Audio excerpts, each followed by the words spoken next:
I've been delivering boats for other people for about 16 years now. It's a strange little corner of the sailing world that most people don't know exists. Somebody buys a catamaran in Fort Lauderdale and wants it in the Virgin Islands, and instead of sailing it there themselves, they pay a crew to do it for them. That crew is me and whoever I bring along. I've crossed the Gulf Stream more times than I can count, done the Atlantic twice, and spent more nights of my adult life offshore than in a bed that doesn't move. I'm telling you this because I want you to understand that what happened on this particular delivery did not happen to somebody who spooks easy. The ocean has thrown just about everything at me over the years, and I have an explanation filed away for almost all of it. Almost. The boat was a 41-foot catamaran, nearly new, and the run was Fort Lauderdale down to Tortola. Standard stuff. Roughly 1,000 miles, most of it through open Atlantic, and if the weather cooperates, you can do it in 7 or 8 days. My crew was Rennie, who I've sailed with for over a decade, and who is the single most unflappable human being I have ever met, and a younger guy named Marcus, who was building up his offshore miles and paid attention and didn't talk too much, which honestly is most of what I ask for in a third crew member. The first 4 days were about as good as ocean sailing gets. Steady wind on the beam, flying fish coming aboard at night. The three of us rotating through watches and eating too much pasta. Point is, everything was normal. Better than normal. On the 5th day, the wind started dying. That's not unusual out there. You're threading between weather systems the whole way down. And the forecast had shown a soft patch we'd have to motor through. By early evening, the wind was gone completely, and I mean completely. The sea went flat, not calm, flat. There's a difference. And if you've spent time offshore, you know exactly what I'm talking about. Even in a dead calm, there's usually some old swell rolling through from a storm 1,000 miles away. Some texture on the water. This had none. The surface was smooth and still all the way out to the horizon in every direction, and the boat sat on it without moving at all. We started the engines and motored. Now here's the first thing I noticed, and at the time I gave it about 4 seconds of thought. The birds were gone. Out there you almost always have something. Shearwaters cutting across your wake, a tropic bird way up high, something. That evening there was nothing in the sky and nothing on the water. I remember mentioning it to Rennie and Rennie shrugging, and that was the whole conversation. High pressure sitting on top of us, dead air, birds off wherever the wind went. Fine. Around 10 that night, Marcus came and got me off my bunk because the depth sounder was reading 300 feet. I want to explain why that's strange. We were in the middle of the Atlantic basin. The charted depth under us was over 15,000 feet. A depth sounder in water that deep doesn't read anything at all. It just shows blank. Because the bottom is miles beyond what the transducer can reach. And ours had been blank for 3 days. But I wasn't worried, because I'd seen this before, and this is the part where I'm going to sound smart right before I stop sounding smart. There's a real phenomenon called the deep scattering layer. It's a huge blanket of small fish and squid and plankton that sits down around 1,000 or 2,000 feet during the day and rises toward the surface at night to feed. It's so dense that sonar bounces off it, and it's famous for creating a false bottom on depth sounders. In the Second World War, it confused entire navies. So I looked at that 300-foot reading, and I told Marcus about the scattering layer, and I told him it was one of the coolest things in oceanography, and he'd just seen it for himself. And I went back to my bunk, genuinely pleased with the whole thing. An hour later, Rennie woke me up. Rennie does not wake people up. The sounder was reading 140 feet, and it had been reading 140 feet, steady, for 40 minutes. Here's the thing about the scattering layer. It's alive, and it's patchy, and it drifts. A reading off the layer wanders. It thins out, breaks up, jumps around, disappears and comes back. What it does not do is hold one number, rock steady, for 40 minutes while your boat is motoring forward at 6 knots. For the reading to hold that steady, whatever the sonar was bouncing off had to be moving with us, underneath us, matching our course and matching our speed. I stood at the helm and looked at that number for a long time. Then I did the only test I could think of. I pulled the throttles back to neutral and let the boat coast down to a stop. The number started dropping, 130, 120. It wasn't that we were drifting over a rising seamount, because we weren't moving. We were sitting dead still on dead flat water in the middle of the night, and the distance between our hulls and whatever was below us was getting smaller. It was coming up, slow, a few feet a minute. The three of us stood in the cockpit not talking, watching a number, and I will never forget the particular quality of the quiet out there. No wind, no swell, no birds, no slap of water on the hulls. The only sounds in the entire world were the little electronic tick of the instruments and the three of us breathing. At 100 feet, Marcus asked me what it was, and I gave him some answer about the layer clumping up, and he looked at me, and I understood that neither of us believed it, and I said it anyway because saying it out loud was doing something for me. At 80 feet the smell reached us. I've smelled dead whales at sea before. This wasn't that, but it lived in the same neighborhood, something deep and old and biological, coming up through air that hadn't moved in hours. My stomach turned over before my mind had settled on anything to be afraid of. That's the truth of it. The body votes first out there. At 60 feet, Rennie spoke. Rennie had been sailing since before I was born, had been through 2 hurricanes at sea, and in 11 years I had never once heard a single thing come out of that mouth that wasn't flat and calm. It was still flat and calm. That was the worst part. Start the engines. I started the engines, and the second, those propellers bit the water. The number moved. Fast. 50. 45. Not falling away from us. Closing. Then the boat rose. There was no wind and no sea, and we rose anyway, both hulls together, a long, smooth lift, the way a boat rides up the face of a swell. Except there were no swells. The water around us bulged upward in a low mound, maybe 100 feet across with us sitting on top of it, and I could hear water beginning to run off the edges of it in the dark, pouring quietly back down into the flat ocean on all sides. I pushed both throttles to the stops. The boat came down off the mound and the stern dug in and we ran. I don't have a better word for what we did. We ran, full power, both engines screaming, in a straight line through absolute blackness, and I stood there gripping the wheel and staring at the sounder, while Rennie stared aft into the dark, and Marcus held onto the cockpit table with both hands and nobody said one word. 30 feet. It read 30 feet for maybe 10 seconds. I have thought about those 10 seconds nearly every day since. Then 60, then 100, then 200, 300, 400, and then the screen went blank and the bottom was 15,000 feet down again, and there was nothing underneath our boat but 3 miles of empty black water, the way it was supposed to be. We ran the engines flat out for another hour anyway. Just before dawn, the surface of the ocean picked up its first ripple of returning wind, and I promise you I have never in my life been so glad to see texture on water. By sunrise we had 15 knots on the beam and sheer waters over the wake, and the whole world had come back, and the three of us sat in the cockpit in the morning light drinking coffee with hands that weren't completely steady. We made Tortola 3 days later without another strange minute the whole way. Now I know what you're thinking, because I've thought it all myself, 100 times over. Instrument malfunction, air bubbles under the transducer, a whale, and I'll tell you what I told myself. The sounder tested perfect at the dock in Tortola, and worked flawlessly for the owner afterward.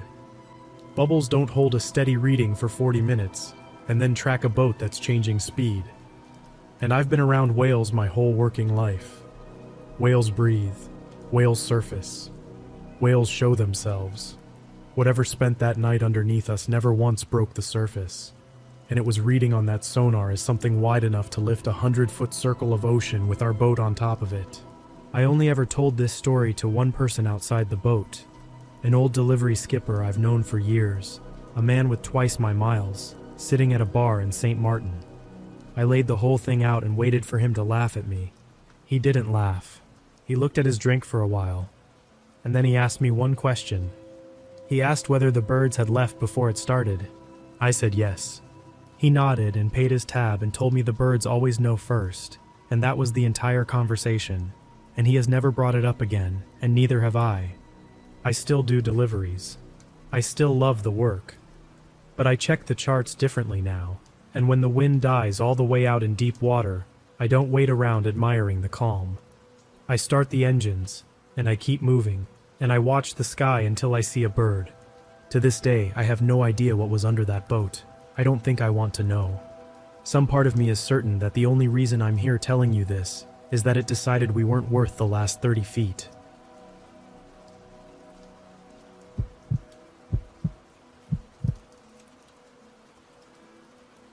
People ask me sometimes why a retired school teacher in her 60s would want to sail across the Indian Ocean by herself. And I've noticed that the question is never really a question. It's a polite way of suggesting I shouldn't. So let me deal with that first, because you'll need to understand who I am for the rest of this to make sense. I taught high school English for 31 years. My husband Tom taught geography down the hall for most of those same years. And every June, when the last bell rang, we'd load up the car and go somewhere neither of us had been. That was the deal we made when we got married, and we kept it for 4 decades. Sailing came late for us. Tom turned 50 and decided he wanted to learn, and I went along to the lessons mostly to keep him company. And then somewhere in that first summer it stopped being his thing and became ours.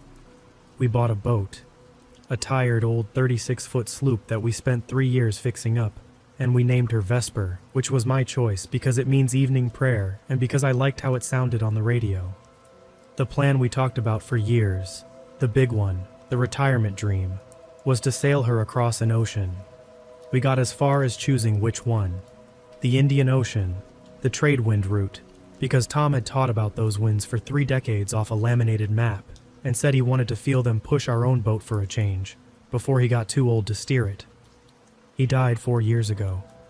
It was quick, which people tell me is a mercy, and slow enough for goodbyes, which actually is one. I won't dwell on that here.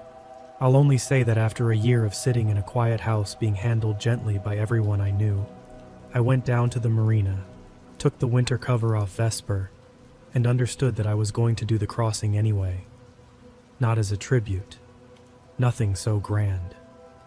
It's just that we had a deal about going places, and I wasn't ready for the deal to be over. So that's who I am, or that's who I was 3 years ago anyway, when I was 63 years old and 9 days out from the Cocos Keeling Islands. Alone, bound west across 2,000 miles of open ocean toward a little speck called Rodriguez. Anyways, let me tell you about the 9th day. Solo passage making sounds dramatic and mostly isn't. It's housekeeping. You trim the sails, you check the rigging, you fix your little breakages, you cook your one hot meal, you sleep in short stretches, and you talk to yourself a good deal more than you'd admit at dinner parties. My one bit of genuine social life out there was the radio net. Every morning at 8 o'clock, all the cruising boats scattered across that stretch of ocean would check in on the long-range radio with a man named Graham, a retired air traffic controller in Western Australia who ran the net from his garden shed, and one by one we'd give our positions and our weather and whatever small news we had. Graham had a voice you could set your watch by. I'd give my report, and I always ended it the same way. Every single morning, which had started as a joke in week 1 and calcified into ritual. Vesper out, keeping the kettle on. And Graham would chuckle the same half chuckle, and that was my society for the day, and honestly, it was enough. Day 9 was a beautiful morning. 15 knots of wind behind me, long easy swell, flying fish scattering off the bow. I'd done the net, eaten my porridge, and I was sitting in the cockpit with tea, doing absolutely nothing useful, when I saw a fleck of orange on the top of a swell about a mile off to the south. You'd be surprised what floats around out there in the middle of nowhere. Fishing buoys mostly. Crates. Once, an entire refrigerator, door open, absolutely thriving with barnacles. So I watched the orange thing without much excitement, and it went down into a trough and came back up, and the second time it came up I got the binoculars on it. It was a life raft. Canopy up, drogue out, riding properly. And there was a man in the doorway of it waving at me. I want to be honest about what I felt in that moment, and what I felt was not fear. It was a sort of electric seriousness. Every sailor carries a private catalog of the things they hope they'll do right if the day ever comes, and finding a survivor at sea is at the very top of that catalog. And the feeling was, here it is, don't fumble it. I started the engine, dropped the headsail, and worked my way over to him, talking out loud to myself the whole time the way I used to talk my way through a fire drill with a classroom of teenagers. Slow and calm and one thing at a time. Getting a grown man out of a raft and onto a sailboat in open swell is genuinely hard, and I'll spare you the full 20 minutes of it, but we managed. He came over the stern on the boarding ladder, and I got him sat down in the cockpit, and I got water into his hands, and I finally had a proper look at the man the ocean had handed me. He was somewhere in his 50s, sun-browned, gray stubble, deep lines around his eyes, barefoot, in shorts and a faded shirt, and he was calm. He drank the water slowly, in small sips, which is exactly the right way for a dehydrated man to drink, and then he looked around the cockpit and up at the rig with a slow, appraising sweep, the look of a man taking inventory, and then he looked at me. "Thank you," he said. Quiet voice, even. "Vesper, that's a pretty name." I remember being pleased that he'd noticed her name. It's painted across the stern. He'd have seen it coming aboard. He said his name was Michael. He said his yacht had gone down in a storm, holed by something in the water, a container maybe, and that it had sunk fast, and that he'd been in the raft ever since. I asked him how long. 39 days, he said. 39 days. I remember the number landing on me with real weight. People have survived far longer in rafts. The record is months. But 39 days alone in a rubber ring in the Indian Ocean is an enormous thing, an ordeal. And I looked at this composed, quiet man sipping water in my cockpit, and I felt something in my chest that I can only call awe. I told him it was over now. I told him I'd get him to Rodriguez. He smiled and thanked me again, and asked, mildly the way you'd ask about the weather, whether I was sailing alone. I said yes. Of course I said yes. There is no plausible way to pretend otherwise on a 36-foot boat. And besides, why would I have wanted to? The man was a survivor. I was his rescuer. That was the entire shape of the world that morning. I gave him food, small amounts, and the sea berth to rest in, and I got the raft hauled up on deck and lashed down, because a raft is evidence and salvage, and you don't just cut it loose. And it was while I was lashing it down that the first little pebble dropped into the pond, though I didn't hear the splash at the time. The raft was clean. I don't mean tidy, I mean clean. I'd read the survival accounts. Tom and I read all of them, cheerful bedtime stories for sailors. And a raft that's been drifting for a month is a living thing. Gooseneck barnacles fringing the waterline, algae slicking the underside, the canopy bleached chalky by the sun, the fabric chafed where it's worked against itself through thousands of swells. This raft's canopy was still a deep factory orange. The underside, when I'd hauled it up, was smooth. 6 weeks in tropical water, and the ocean hadn't grown so much as a whisker on it. And here's what I did with that observation, because I want you to see that I wasn't a fool, or at least not an obvious one. I explained it. Rafts are made of materials designed to resist fouling. Maybe it had been resurfaced right before his trip, fresh coatings, all of it new. Maybe 39 days just looks different than the books say. What was I going to do? Accuse a half-starved shipwreck survivor of insufficient barnacles? I finished my lashings and went below and made the man soup. He ate half of it. He set the rest aside, politely, and said his stomach needed to come along slowly. Which is, again, exactly correct. Everything about him was exactly correct. That first night I kept my usual routine, sleeping in the cockpit in stretches with my kitchen timer, letting him have the good berth below. Somewhere around 3 in the morning, I woke for my check, and I looked down the companionway, and he was sitting upright at the chart table in the dark. Not doing anything, not reading, not eating, not moving, sitting with his hands flat on the table, facing the companionway, facing me. "Can't sleep," he said before I'd said a word. 39 days of drifting. The body forgets how. And that made sense. I want you to notice how it made sense, because everything he ever said made sense.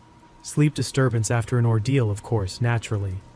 I told him there was chamomile in the galley, and I went back to my cockpit and my timer, and I lay there awake a good while longer than I meant to, without quite being able to say why. The second day was fine. I'll say that plainly. It was fine. He came up in the morning, moved around the boat carefully, asked intelligent questions about her, complimented my reefing setup. He was good company in a muted way, but I started noticing that his questions had a direction to them. Not obviously. Each one on its own was small talk. But laid end to end, over the course of a day, they made a line, and the line pointed at one thing. Who knew where I was? Did I file a float plan?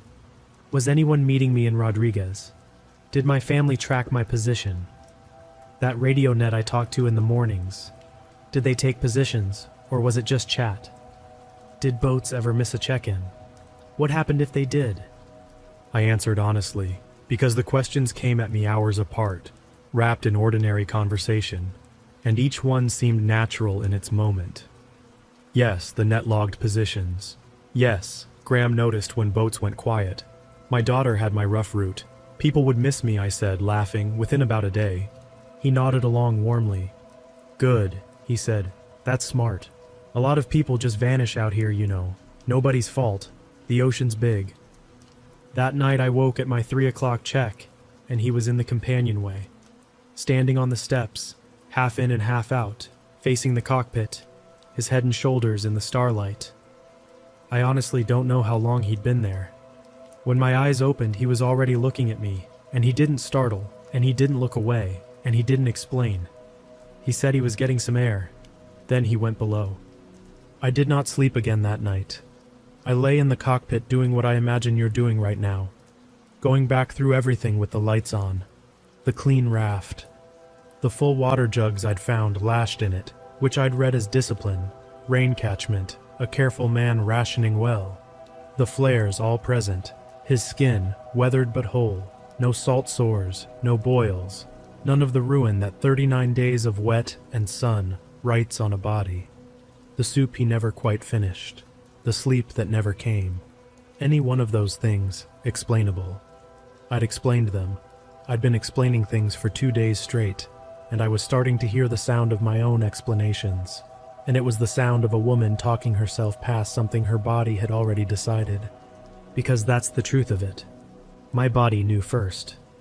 Somewhere on the second day, without consulting me, it had started keeping him in front of me. I'd stopped turning my back to him in the cabin. I'd started wearing my rigging knife on my belt again, which I hadn't bothered with since the anchorage in Cocos, and I'd done it without letting myself think the reason. On the morning of the third day, the radio wouldn't transmit. Receive was fine. I could hear the net assembling, hear Graham's voice going down his list of boats, clear and cheerful. But when I keyed the microphone, the set strained and gave me nothing. No power out. I sat there at 8 o'clock hearing my name called. Vesper, Vesper, Graham calling Vesper, and hearing myself answer into a dead handset. And across the cabin, Michael sat with his tea, watching me with an expression of mild, appropriate sympathy. Salt air, he said. It gets into everything. Here's the thing about a marine radio. The weak point in a transmitting setup is usually the antenna connection, and mine ran through a tuner mounted in a cockpit locker, and I had gone through that connection with fine sandpaper and sealant in Cocos Keeling 10 days earlier. I had made it good. I knew I had made it good. I said something breezy about salt air being the price of the view, and I put on my reading glasses, and I went and opened the locker, and I looked. The antenna lead was backed off the tuner stud, not corroded, not broken, unscrewed, most of a full turn, sitting proud of its washer. And the sealant I'd laid over that fitting with my own hands was peeled aside in one neat flap. Vibration doesn't do that. Salt doesn't do that. Fingers do that. I want to tell you exactly what happened in my body in that moment, kneeling at that locker with my back to the companionway. My hands went cold, actually cold, in 90-degree air. There was a pressure in my ears the way there is before a squall, and every sound on the boat went very precise and separate. The water on the hull, the creak of the boom, and behind me, from the cabin, nothing. Silence with a man in it. I did not fix the connection. I closed the locker, and I stood up, and I complained, lightly to the morning in general, that the tuner had finally packed it in, and that we'd just have to be a surprise when we got to Rodriguez. My voice came out steady. 31 years in front of teenagers will give you that, if nothing else. You learn to keep the room. He said that was a shame. He said it kindly. I have gone back and forth for 3 years about whether what I did next was brave or stupid, and I've settled on this. It was neither. It was just the only move on the board. I needed to know what I was sharing a boat with, 800 miles from the nearest land. and the answer was folded into the one place I hadn't looked. The little gray ditch bag that had come aboard with him out of the raft, which lived beside the Seabirth, and which he was never more than a few steps from. Except that afternoon, for the first time, he went forward. Up to the bow, to look at the horizon, he said. I watched him settle against the mast, facing away, and I went down the companionway with my heart going in a way I could feel in my back teeth, and I opened his bag. Water rations, fishing kit, a knife, which I'd expected and still didn't enjoy seeing, a folded chart, a photocopy actually, of the Western Indian Ocean, with pencil lines on it that I didn't have time to study, and then, at the bottom, a Ziploc pouch, and in the pouch 2 wallets. 2. I'm going to tell you what was in them, and I'm going to tell it flatly, because that's how it hit me. Kneeling on the cabin sole of my own boat, with one eye on the companionway, and my hands not entirely under my command. The first wallet held a driver's license belonging to a man named Raymond, 61 years old, an address in New Zealand, a face that was not the face on my bow. The second held cards in the name of a man called Dennis, a French license, 58, also not him.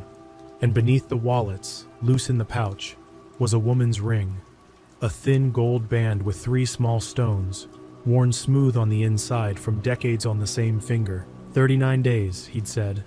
Alone since his yacht went down, he'd said. Then whose lives were these, zipped in plastic at the bottom of his bag? I heard his weight come off the foredeck.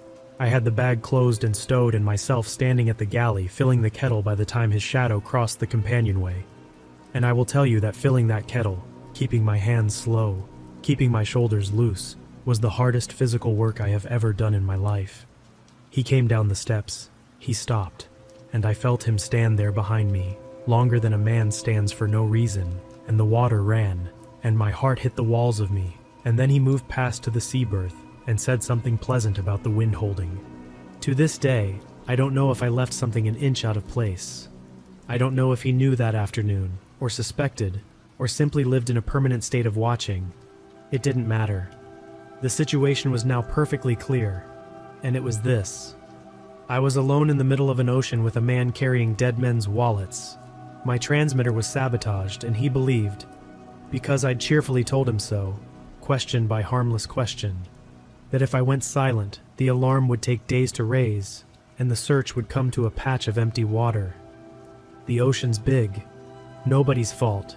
He had told me the whole shape of it himself, on day 2, in the warm voice of a man discussing the news. A lot of people just vanish out here. Here is where I stopped being a rescuer and started being a teacher again, because a classroom teaches you one great truth. You can be terrified of a person and manage them anyway, so long as they don't know which one you're doing. So I managed him. I kept our little routines. I cooked, I trimmed, I chatted. I complained about the radio at believable intervals.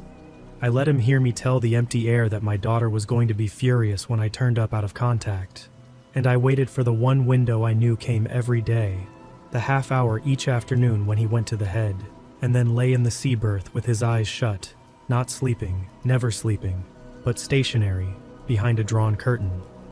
On the second afternoon after the wallets, in that window, I went to the cockpit locker with a screwdriver in my waistband, and with the boat rolling and my ears straining backward at the companionway the whole time, I set the antenna lead back on its stud and turned it down tight and pressed the sealant flat again so it showed nothing. The transmitter was alive, and he didn't know it.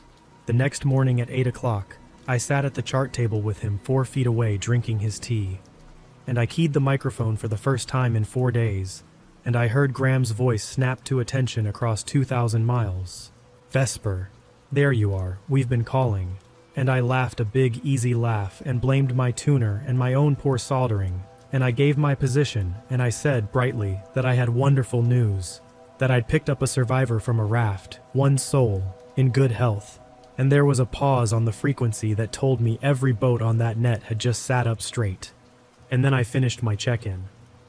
And instead of the words I had said every morning for 9 years of sailing that boat, instead of keeping the kettle on, I said this: Vesper out, tell Tom I'm fine.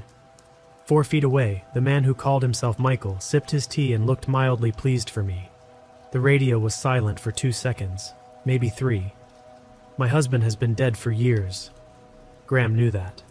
Graham had sat on that frequency the whole first crossing while I sailed with the Ashes, and Graham was a man who had spent 30 years as an air traffic controller listening for the one wrong word in a routine transmission. "Copy that, Vesper," he said, and his voice never changed at all. "I'll pass it along. Stand by for the weather." There was no weather scheduled at that hour. I stood by. What Graham did with the next several hours, I only learned properly in Rodriguez. But I'll give it to you straight rather than make you live my 2 days of guessing. He worked the problem exactly the way you'd hope.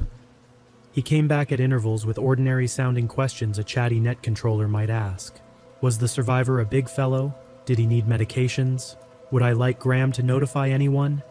And I gave ordinary-sounding answers with the man sitting in my cabin, and between my lines and his, Graham built the picture. Then he got on the telephone to the maritime rescue people in Australia and Mauritius, and the rescue people did the one thing I could never have arranged for myself. They found a ship. She was a bulk carrier, the Alcyone, 200 meters of her, riding empty from Singapore toward South Africa, and she altered course that evening to pass through my square mile of ocean. The official framing, which Graham relayed over the net in his flattest weather report voice, was that the vessel would take my survivor aboard for proper medical assessment, standard procedure, as a solo sailor could not be expected to care for a rescue casualty for another week at sea. All very routine. I watched Michael's face while that transmission came through, and I saw it, just once, just for a second. The surface came off, not anger, calculation. His eyes went to the radio, and then to me, and then out the companionway to the empty horizon, and I watched him take stock of a board that had been quietly rearranged, while he thought he was the only one playing, and I kept my own face in an expression of delighted relief, and clapped my hands and said, "Wasn't that marvelous?" A hot shower and a doctor for him, and he looked at me for a long moment. "Marvelous," he said. "The last 18 hours were the longest of my life. I won't dress that up." He was courteous. I was cheerful. Neither of us slept, and both of us knew the other wasn't sleeping, and the boat sailed herself west through a beautiful night while two people sat very still inside her, pretending together. I kept the cockpit. I kept the knife on my belt. Near dawn he came up the companionway and stood watching the stars fade, and he asked me, in the same mild voice as every other question, the voice of a man asking about the weather, whether I'd ever fixed a radio that quickly before. "Salt air," I said. "It gets into everything." He smiled then. He actually smiled, out at the ocean, and something in it was almost respectful, and neither of us said one more word about it. The Alcyone came up over the horizon at 2 the next afternoon, and she was the most beautiful thing I have ever seen. A great rust-streaked wall of a ship, and she made a lee for me, and her crew ran a pilot ladder down her side, and there were many of them at the rail. Many. He gathered his gray bag. I'd returned everything to it exactly, wallets and ring and all, and said nothing, because my one job was to deliver him breathing into a crowd of witnesses and let the authorities open that bag themselves. He stepped from my deck to the ladder in a calm swell, easy and sure-footed, and then he paused, holding on, his face a few feet from mine across the water. "Thank you for the ride," he said, and then, quietly, pleasantly, "I hope somebody stops for you someday." Then he went up the ladder, and men in coveralls received him, and I fell away from that steel wall and put my bow west and shook for about an hour. I'll give you the ending in the plainest terms I can, exactly the way it was given to me across a desk in Port Louis by a soft-spoken maritime police inspector 3 weeks later. The raft on my foredeck had a serial number. The number traced to a 44-foot Australian yacht crewed by a married couple in their 60s, a retired dentist named Raymond and his wife. Raymond, whose driver's license I had held in my hands on the floor of my cabin. Their yacht had left Fremantle bound for Mauritius and had gone silent mid-ocean, no distress call, no debris, and had been posted missing. Its last radio contact was logged, dated, and filed, and I sat in that office while the inspector paged through the folder, and I did the sum in my head against the date I pulled a waving man out of the sea, and the space between those two dates was 39 days. He never lied about the number. He counted it honestly. It just wasn't his number. It was theirs, 39 days since anyone had heard Raymond's voice, and he wore it the way he wore everything else that had belonged to other people. The second wallet, Dennis, matched a Frenchman whose sloop had been found drifting and empty off the Chagos Bank the year before. Raft gone, no body ever recovered. And the man himself, the man I fed soup and gave my sea berth, matched the description, near enough, of a survivor picked up from a raft in the Coral Sea, some years earlier, under another name entirely, who had walked ashore from his rescuing vessel in Cairns and evaporated before anyone thought to check a single thing he'd said. They held him in Port Louis for a time, and then, because 2 wallets and a ring and a clean raft are a horror but not a case, and because no body from any of those boats has ever been found, and because he answered every question calmly and correctly, and his papers, whosever they had once been, were in order, they let him go. The inspector told me this with an apology in his face. Whereabouts unknown, case open. He shook my hand and told me I was a very fortunate woman, and I walked out into the sunshine of a harbor town where that man had also recently walked, and I looked at every face on the waterfront the whole way back to my dinghy. That was 3 years ago. I finished the crossing. I've done others since. I'm not done going places. That deal outlives everything. And people ask me, when they hear some version of this story, whether I'd still stop for a raft. Of course I would stop. You have to stop. The sea only works at all, because every one of us out there is sworn to every other, and one man in one raft doesn't get to burn that down. So yes, I'd stop tomorrow. But I sail differently now, in small ways that nobody would notice from the dock. My exact route lives with 3 people ashore, not general, exact. Graham and I have a real code now, agreed on paper, not improvised out of grief and luck. And I have never once, in 3 years, told a stranger on the water that I sail alone. Some nights on passage, at that 3 a.m. check, I still come awake with my eyes on the dark companionway, absolutely certain for half a second that there's a shape on the steps, half in and half out, watching me with all the patience in the world. There never is. The cabin is always empty, but he's out there somewhere. On some dock, in some anchorage, in some raft riding a swell with its canopy, a nice clean factory orange, waiting to be a fleck of color in somebody's binoculars. Somebody kind, somebody careful, somebody who read all the survival accounts and always hoped that if the day ever came, they'd do it right. I hope somebody stops for you someday, he told me. People keep telling me it was a threat, and maybe it was. But I've had 3 years to turn it over, and I don't believe he was talking to me at all. I think he was saying his grace, because that's what stopping is, to a thing like him, the whole system he lives on, the oath the rest of us keep. And somewhere out on that enormous blue water right now, I promise you, somebody good is altering course toward a little orange raft with their heart going hard, hoping they don't fumble it. That's the part I carry, not the fear, the stopping. It's the best thing in us. He knows that too. It's what he's counting on.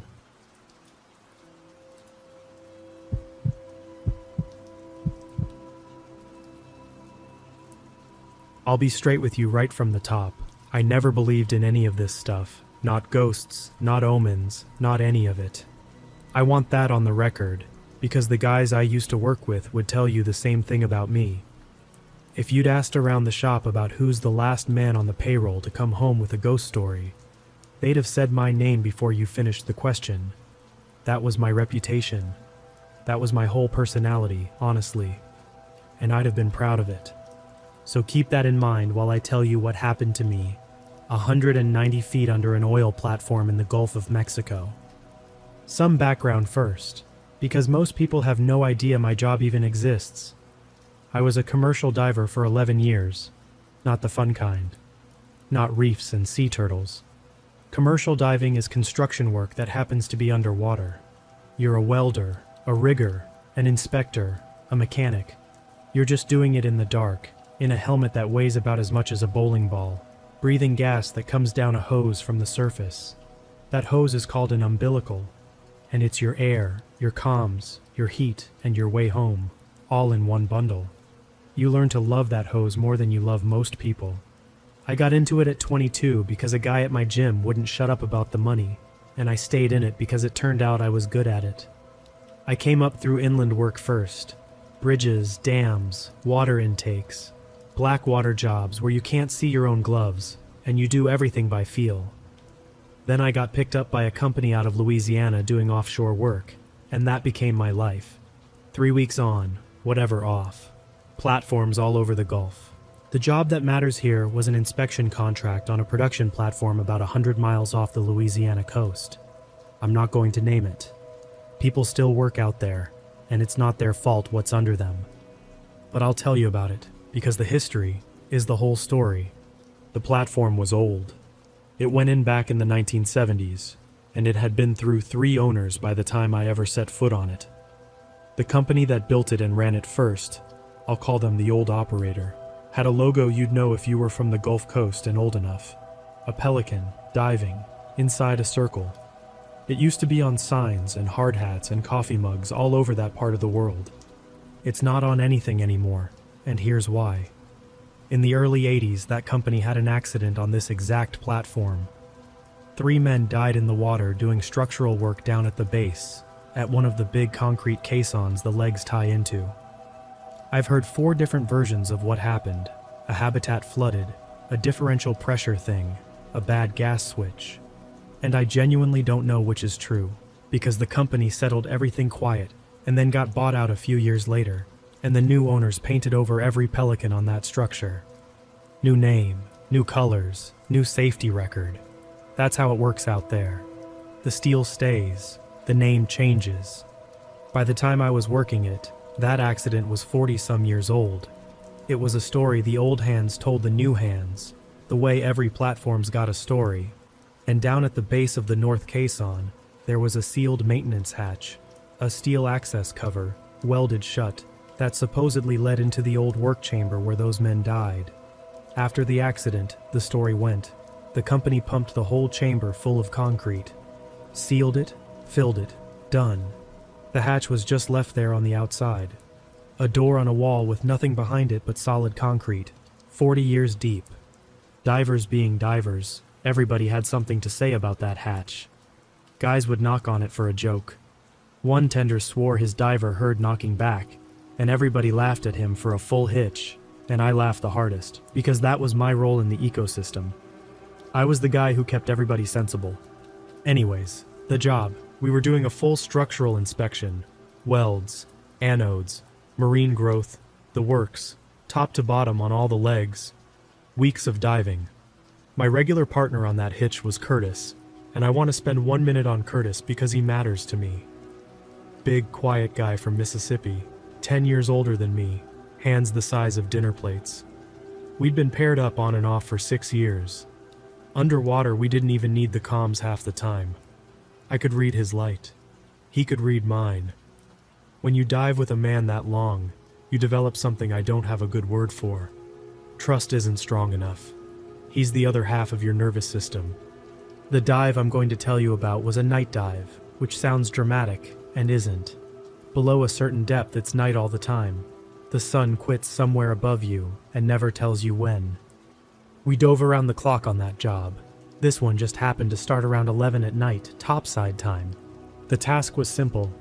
Curtis and I were going down the north leg to the caisson base, 190 feet, to finish cleaning and inspecting a row of welds. The platform had big underwater floodlights rigged down the structure for the job, so the work area had this yellow-green glow to it. Everything past the lights was black, not dark, black. Offshore black is its own color, and I'm not going to try to describe it to you beyond that. We splashed, we rode down the leg, we got on task. Normal night. Jeff was our supervisor on comms topside, 20+ years in the saddle, voice made out of gravel and cigarettes. And he was running the dive the way he ran everything, half checklist and half insult comedy. I remember being in a good mood. I remember that specifically because of how completely the mood was about to leave my body. About 40 minutes in, we kicked up a silt out. My fault partly. I was jetting marine growth off a weld, and the current shifted, and the whole cloud came back on us. Happens all the time.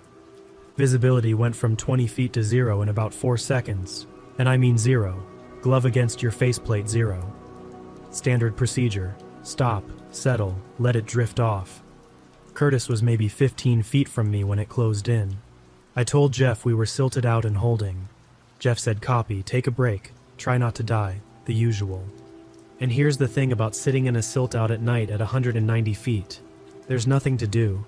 You hold your position, you listen to your own gas, and you wait. Your world is the inside of your helmet. I've done it 100 times and it never bothered me once. It didn't bother me that night either. I want to be accurate. Nothing was wrong yet. I was bored, not scared. The silt started thinning after a few minutes, the floodlight glow coming back first, this green haze building around me, and as it cleared, I could make out the base of the caisson maybe 20 feet away, this huge concrete wall going up out of sight. I oriented on it, looked for Curtis's light, didn't see it, figured he was around the curve of the leg. Fine. I finned toward the caisson to reacquire my work area. And that's when I saw the other diver. He was down at the base of the wall, right where the concrete met the seafloor, kneeling, both knees on the bottom, hands resting on his thighs, facing the wall. Facing, I realized as I got my bearings, the old sealed hatch. Kneeling in front of it the way a man kneels at a fireplace. My first thought, and I want you to hear how boring my first thought was that the other shift had put a diver in the water without telling us, which would have been a safety violation and a half, and I was already composing the complaint in my head. My second thought was that it was Curtis, that he'd drifted over to the hatch during the silt out to screw with me, knock on the door, get a rise out of the skeptic. That would have been out of character for Curtis, but it was a better thought than the third one, so I held on to it. Then the water cleared another few feet, and the details started arriving, and they arrived in the worst possible order. The suit was wrong. We were in modern gear, hot water suits, fiberglass helmets, everything yellow and black. This diver was in old equipment, I mean museum old, a heavy canvas-looking suit, dark rubber, and one of those big brass and copper-style helmets you see in antique shops. The round kind with the little porthole windows. Nobody has dived gear like that commercially in 50, 60 years. And on the chest of the suit, stenciled in paint that was somehow still white, was a circle. And inside the circle, a pelican, diving. I hung there in the water and looked at that logo, and I'm not ashamed to tell you my whole body went cold inside a suit that had hot water pumping through it. That's not a figure of speech. I felt the temperature of my own skin drop. The company that owned that logo hadn't existed since before I was born. The logo itself had been painted over, scraped off, erased from that platform on purpose, everywhere, 40 years ago. Okay, even then, I had an explanation, because I always had an explanation. That was my whole thing. Old gear gets used for stunts, for memorials, for film shoots, maybe some documentary crew, maybe a memorial dive for the accident, some anniversary thing nobody told the contractors about. Stupid explanation? Sure. But people do stupid things around water constantly. That's half of why my job existed. So I did what you do. I put my light on him, and I gave him the signal. Big, clear textbook. Are you okay? Identify. He didn't move. Kneeling. Facing the hatch. I keyed my comms and told Jeff, as level as I could manage, that I had another diver at the caisson base in vintage gear, and did topside know anything about it. And there was a pause, a real pause, and Jeff came back and told me to say again. So I said it again. Old suit, brass hat, kneeling at the north caisson by the sealed hatch. Jeff's voice changed. Not scared, careful. He said there was no other diver in the water. He said Curtis was on the other side of the leg, 40 feet from me, confirmed on his pneumo. He said everyone else was on deck and he was looking at all of them. And while he was saying it, the diver moved. The helmet came up first. Slow. The whole thing turned toward me in one smooth motion with no jerk in it anywhere, no adjustment, the way nothing underwater moves. Because underwater everything is correction. Everything is drift and fix. And this was one clean turn, a turret coming around. The little round faceplate pointed at me. Then he raised one arm and pointed at the hatch. And then he turned his hand over and beckoned me. Curled the fingers in, twice. Come here. I want to stop and tell you what I noticed in that moment, because this is the part that my training noticed before the rest of me caught up. There were no bubbles. A diver in that old gear is surface supplied. Every breath goes out through an exhaust valve and rises in a big silver column, constantly, the entire dive. It's the most alive-looking thing in the ocean, that column of breath. This suit had nothing. The water around that helmet was still, and there was no umbilical, no hose, no line, no nothing, running from the suit to anywhere. The suit just ended at the suit. 190 feet down, in equipment that cannot function without a hose, was a diver attached to nothing.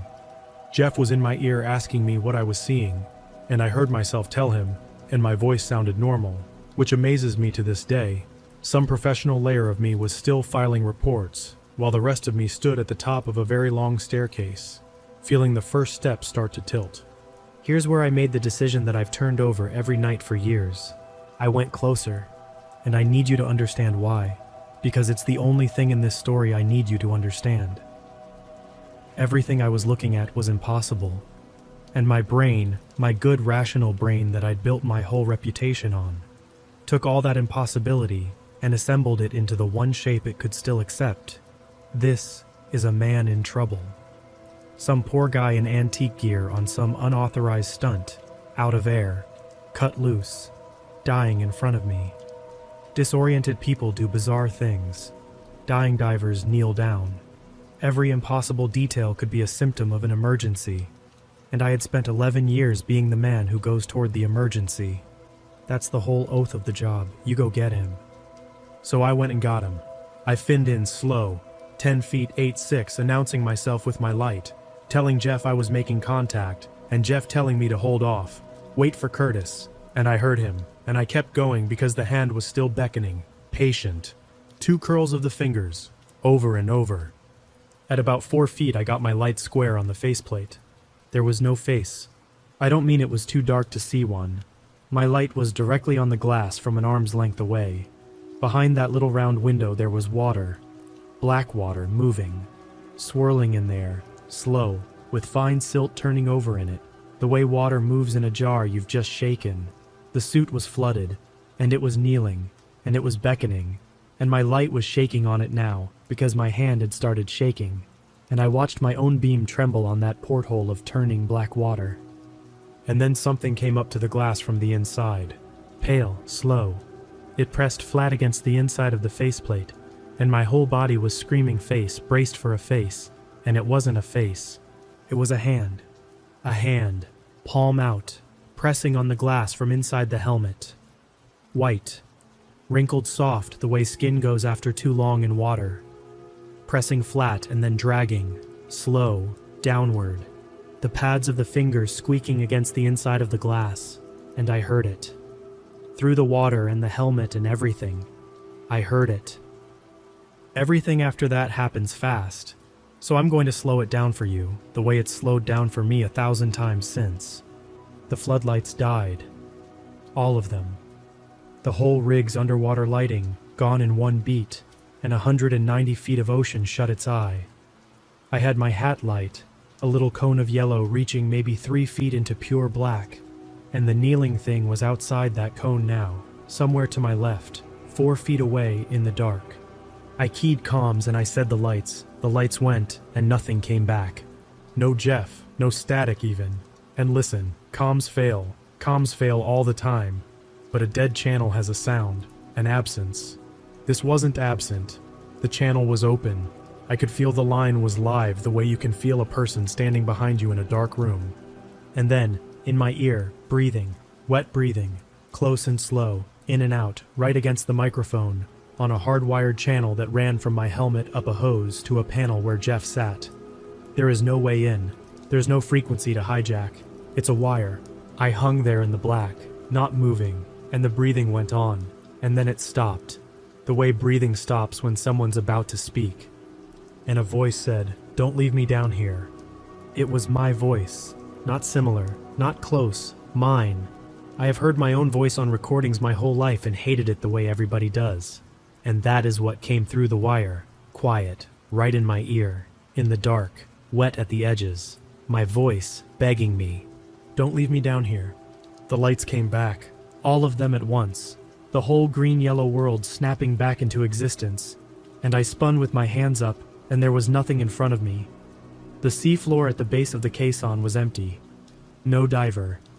No disturbance in the silt where 2 knees had been planted for 10 minutes. Nothing. The hatch was open. That welded, painted-over 40 years sealed steel cover was standing off the wall on its hinges, swung all the way out. And where there should have been concrete behind it, where there was concrete behind it poured solid 4 decades ago, a fact I would have bet my license on an hour earlier. There was a passage, a dark opening going into the caisson, deeper than my light could reach from where I hung, with the floodlight glow falling off its edges into a black that didn't stop. Jeff's voice slammed back into my ear mid-shout, saying my name, saying he'd lost me for 2 minutes, get to the downline, dives over, and somewhere in there was Curtis's light coming around the leg toward me. And I want to tell you, I responded with crisp professionalism. I didn't. I ran. You can't run underwater, but everything in me was running, and I went up that structure with Jeff calling my ascent, and my heart going so hard I could hear it inside the hat. And at my first stop, because even in the worst moment of your life, 11 years of decompression training will grab you by the collar and hold you at your stop. That's how deep they put it in you. At that first stop, hanging on the line, I looked down. You always look down. That's the thing they can't train out of you. The hatch was a tiny, bright rectangle far below, lit up in the floodlights, and the diver was coming out of it. It came out of that opening low, onto the seafloor, on its hands. Palms down in the silt, arms moving one over the other, dragging the rest of the suit out of the hatch behind it, the empty legs of it trailing, and it crawled out along the bottom with this horrible fluency, this practice, and then it stopped. And the brass helmet, with its little window of turning black water, tilted back. It looked up at me, 150 feet of water between us. And I felt that the way you feel a hand on the back of your neck. I don't remember deciding anything after that. I remember Curtis's glove clamping on my harness at the next stop, him pulling his faceplate up against mine, his eyes asking, and me just shaking my head inside my hat, and him keeping that grip on my harness through every remaining minute of that decompression, all the way to the surface, without either of us saying a word about why. Topside was chaos in the quiet way offshore chaos happens. The lights failing had tripped alarms. Jeff had 2 minutes of dead comms on my channel and a heart rate to match. And I came out of the water, they tell me, gray. I gave my account in the dive shack with a cup of coffee shaking in my hand, the whole thing, every detail, to a room of men whose faces I will never forget, because they weren't laughing. That was the worst part. I was the skeptic. I was the guy. This should have been the greatest night of comedy in the history of that crew. Nobody laughed. Jeff sat there and listened with his jaw working, and when I finished, he didn't say a word about any of it. He just reached over and pulled the memory card from my hat camera. Yeah, the camera. Every helmet on that job carried one, whole dive, every dive, for the client's inspection records. Whatever happened down there, it happened in front of a lens the entire time. We watched it in the shack. 8 grown men around one laptop at 3 a.m. The footage shows the silt out, shows it clear, shows my light swinging as the water opens back up, shows the caisson wall coming out of the haze. The base of the wall is empty, no kneeling diver, no pelican. My own recorded voice is on the audio, calm as anything, describing to Jeff a man in vintage gear who is not there. My light tracks and holds on bare concrete and empty silt for 10 minutes. The camera sees me swim up to nothing, put my beam on nothing, and hang there with my light shaking on a sealed, painted, welded hatch that never moves. The lights die on schedule. 2 minutes of black with my breathing going ragged in it, and only my breathing, one man's breathing, and no voice at all. The lights return. The hatch on the footage is shut, was always shut. My camera watches me flee from a wall with a rusted door in it, closed, exactly the way it had been closed for 40 years. The whole shack went quiet in a way I'd never heard a dive shack go, and I sat there watching the screen, watching proof, frame after frame of proof, that none of it was there. And I'm going to be honest with you about what that felt like. It didn't feel better. Then we got to the last few seconds. The final stretch of the file is my ascent. My camera pointed mostly at the downline and my own gloves. And right at the end, just before the recording stops, I turn my head, and for about 2 seconds the inside curve of my faceplate catches the floodlight at an angle, and you can see reflections in the glass. You can see the reflection of my cheek, the reflection of my console lights, and behind my head the reflection of a diving mask, an old one, round window, inches behind me, level with my helmet, tilted slightly, the way a head tilts when it's studying something. The glass of it, even in a reflection, even at that size, is not empty and is not full. It's black, and the black is moving. It rode up with me, every stop. Curtis's hand on my harness on one side, and that on the other, all the way to the light. Jeff scrubbed those 2 seconds back and forth maybe 10 times, and nobody in that shack said one single word, and then he closed the laptop and stood up and walked out onto the deck and lit a cigarette, and as far as I know, he has never discussed it since. The client got a report about a lighting failure and an aborted dive. The card, I'm told, went missing. Companies are good at that. The steel stays. The story changes. I finished the hitch. I want that known. I didn't run home the next morning, but I never went back in the water at that platform. Jeff saw to that without me asking. And at the end of that job, I took a topside position with the company, and inside a year I was out of the industry altogether. 11 years, a spotless record, and I ended it on my own 2 feet, in an office with a window. And if you think less of me for that, I'd invite you to spend 2 minutes in the dark at 190 feet, listening to your own voice beg you for something, and then we'll talk. Because that's the piece of it I've never put down. Not the hand in the helmet, not the crawling. The voice. It didn't threaten me. It asked me. In my voice, with my exact wet-edged 3 a.m. voice, it said, "Don't leave me down here." And everything I know about that platform says 3 men got left down there, in a chamber that got filled and sealed and painted over and renamed until the world agreed to forget it. And some nights I lie awake doing the accounting on that sentence. Whether it was a trick, bait in my own voice, the way anglerfish grow their own little lantern, or whether it was simpler than that, whether something down there has been waiting so long, in the dark, in the concrete, that it's forgotten whose voice it ever had, and reaches for the nearest one and puts it on, and asks. I've made a kind of peace with not knowing. I live 400 miles from saltwater now, and I sleep okay, most of the year, but I'll leave you with the part I've never told anybody, and then I'm done with this story for good. The morning after that dive, I stood at the rail at sunrise, looking down at the water, the way you do. And 190 feet under my boots, give or take, was a wall, and a door, and whatever you want to believe about what's behind it. And standing there in the wind, dead sober, wide awake, I felt the pull. That's the only word I have. Not fear, pull. Some low quiet tug in the middle of my chest, patient as a beckoning hand, 2 little curls of the fingers, come here. And for about 1 second, standing at that rail, going back down felt less unthinkable than it should have. I stepped back from the rail, and I never stood at it alone again. They say the sea doesn't give up her dead. I used to think that was just something people put on memorial plaques. Now I think it's the other half of a trade. She doesn't give up her dead. And every now and then, when the lights go out, she asks about the living.